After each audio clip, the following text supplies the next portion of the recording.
Media మన చేతిలో ఉంటే తిమ్మిని బమ్మిని చేయొచ్చు. ఇప్పుడు నాగార్జున యూనివర్సిటీ ర్యాంకు ఇప్పుడు పడిపోయింది, దారుణంగా పడిపోయింది, ఈ ఏడాదే పడిపోయింది. అదే జగన్ టైంలో అయ్యి ఉంటే కనుక మీరు వ్యవస్థ నాశనం చేశారనేవాళ్ళు.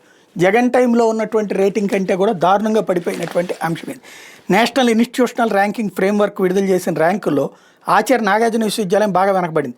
2024లో 59వ స్థానంలో నిలిచిన వర్సిటీ 25లో మరీ దారుణంగా 84కు పడిపోయింది. అంటే గత ఏడాదితో పోలిస్తే దాదాపు 25 స్థానాల కిందకు పడిపోయింది. సాధారణంగా ఏ విద్యా సంస్థలోనే ఏటా మెరుగైన ర్యాంకులు సాధించేందుకు కృషి చేస్తారు. ఇక్కడ మాత్రం పరిస్థితి భిన్నం. గత ఏడాది కాలంగా విద్యా విషయాలకు సంబంధించి ఉన్నతాధికారులు ఒక్క నిర్ణయం తీసుకోలేదని విద్యార్థి సంఘాల నాయకులు ఆరోపిస్తున్నారు. అధ్యాపకులు తమ హోదాలను కాపాడుకోవడానికి ఎక్కువ సమయం కేటాయిస్తున్నారని, పరిశోధనలు ప్రాజెక్టుల సాధన మీద దృష్టి సారించలేదని చెప్తున్నారు. వర్సిటీలో అధిక శాతం మంది ఒప్పంద అతిథి అధ్యాపకులే ఉన్నారు. రెగ్యులర్ అధ్యాపకుల సంఖ్య 70 లోపే ఉంది.